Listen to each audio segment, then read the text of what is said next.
Hey welcome to daily business dose, एक ऐसा show जहां हम हर रोज सबसे इंटरेस्टिंग बिजनेस न्यूज और काम की चीजों पर डिस्कशन करते हैं। This is Himanshu Harish Mundra. चलिए शुरू करते हैं। पहली न्यूज सुन के आपका मन करेगा राघव चड्ढा को बोलो आई लव यू। नहीं, आप न्यूज सुन लो। उन्होंने रिसेंटली पार्लियामेंट में मुद्दा क्या उठाया कि हर दिन आपका जो 2 GB डेटा पर डे होता है वो रात को 12 बजे एक्सपायर हो जाता है।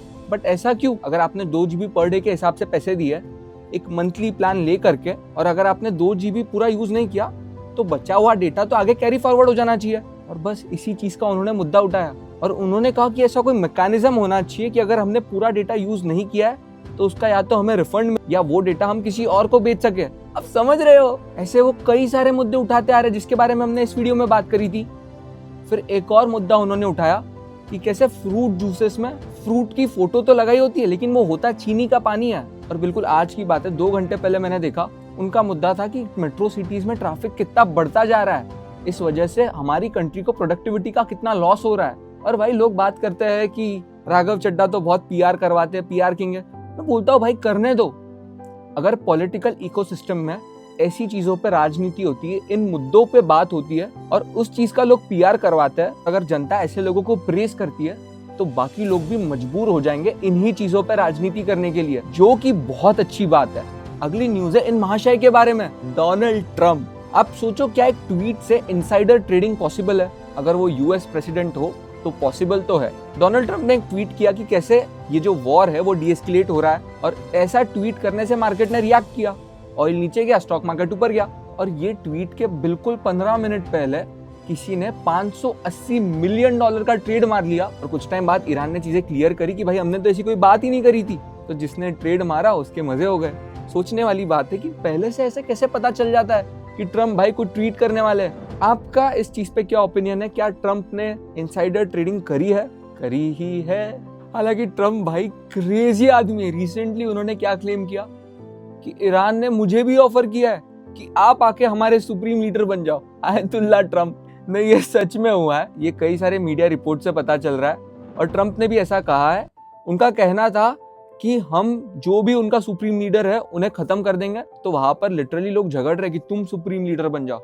और उन्होंने एक और क्लेम किया कि उन्हें CIA के थ्रू पता चला है कि जो अभी उनके करंट सुप्रीम लीडर है वो गे है। क्या? और अगर आपको नहीं पता कि मैं हंस क्यों रहा हूं तो मैं आपको बता दूं, ईरान में ये गे होना, होमोसेक्सुअलिटी बहुत ज्यादा सेंसिटिव मुद्दा है। इनफैक्ट वहां पर ये पनिशेबल है। लोग बिल्डिंग वगैरह से फेंक देते हैं। ऐसे में ऐसी बातें करना या करवाना ये बहुत ज्यादा क्रेजी बात है। मोस्टली ऐसा होगा नहीं, बट अगर 1% भी चांस है ना तो भाई सोचने वाली बात है।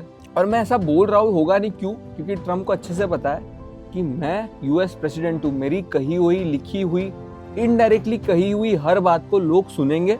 लोग सुनेंगे मतलब इस पर अटेंशन जाएगा, तो वो इसको एज अ लेवरेज यूज करता है अपना नैरेटिव चलाने में कि बस किसी भी तरह से एक साइकोलॉजिकली ईरान को तोड़ने की कोशिश करो कि भाई तुम्हारा सुप्रीम लीडर तो ऐसा है, मैं उससे बेटर हूँ।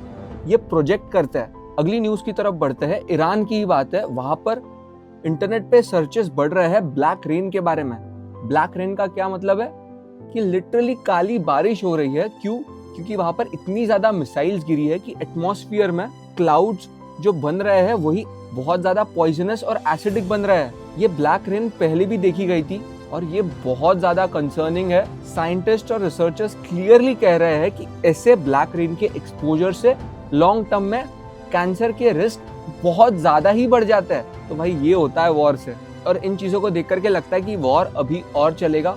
अगली न्यूज है, ब्लैक रॉक ने कह दिया है कि अगर ऑयल प्राइसेस ऐसे ही बढ़ते रहे और $150 पर बैरल तक पहुंच गए तो ग्लोबल रिसेशन आ सकता है। अब ये रिसेशन मतलब सब महंगा होता चला जाएगा, फूड, ट्रांसपोर्ट, और ये हमें कहीं ना कहीं दिख भी रहा है। कोका कोला ने लिखा था कि वो अपनी ड्रिंक के प्राइसेस बढ़ाएंगे। अब आप सोच रहे हो कि शक्कर के पानी को वॉर से क्या लेना देना, बट लेना देना है। कोका कोला प्लास्टिक का यूज करता है बॉटल बनाने के लिए, और प्लास्टिक बनाने के लिए पेट्रोलियम प्रोडक्ट्स लगते हैं। पेंट इंडस्ट्री ने कह दिया है कि हम भी अपने प्राइसेस बढ़ाएंगे।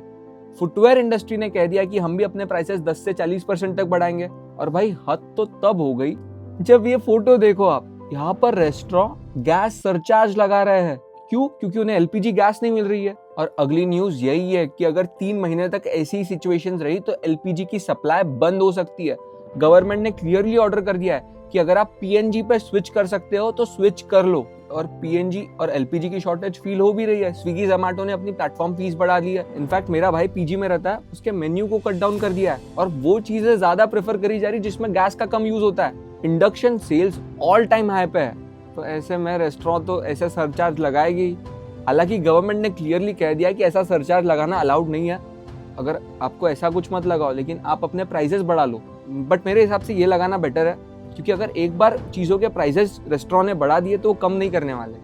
बट अगर ये लगा रहे हैं तो ये तब तक ही लगा पाएंगे जब तक वॉर चालू है या जब तक उन्हें एलपीजी रेडीली अवेलेबल नहीं मिल जाता। बट भाई आप ये फोटो देखो, इस बिल में गैस सरचार्ज लगा है, लेकिन किस चीज़ पे लगाया है? मिंट लेमनेड पे।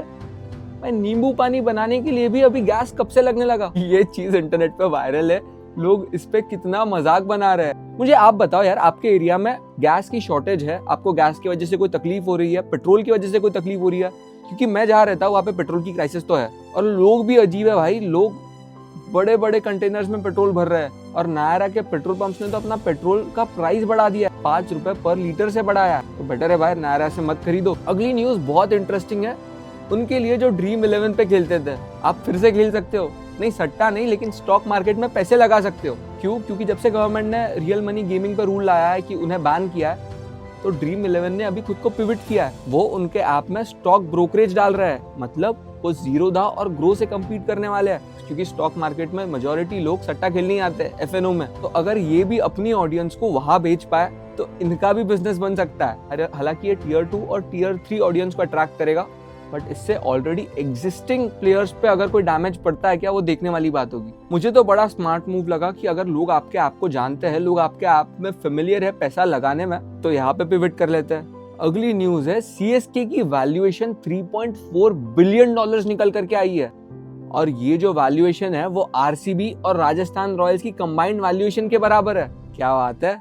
जो क्रिकेट वाले लोग हैं उन्हें पता तो होगा कि राजस्थान रॉयल्स 1.63 बिलियन डॉलर्स में बिक गई है, और Aditya Birla group, times of India group और ब्लैकस्टोन ने मिलकर आरसीबी को खरीद लिया है। कितने में खरीदा? 1.78 बिलियन डॉलर्स में। और अब जब इतनी आईपीएल की टीम्स की बात हो गई है, तो एक और न्यूज दे दूं कि जब ये राजस्थान रॉयल्स बिकी तो शेन वॉर्न की फैमिली को 450 करोड़ मिले। अब वो तो इस दुनिया में नहीं रहे, मगर उनके फैमिली को इतने पैसे मिले। क्यों मिले?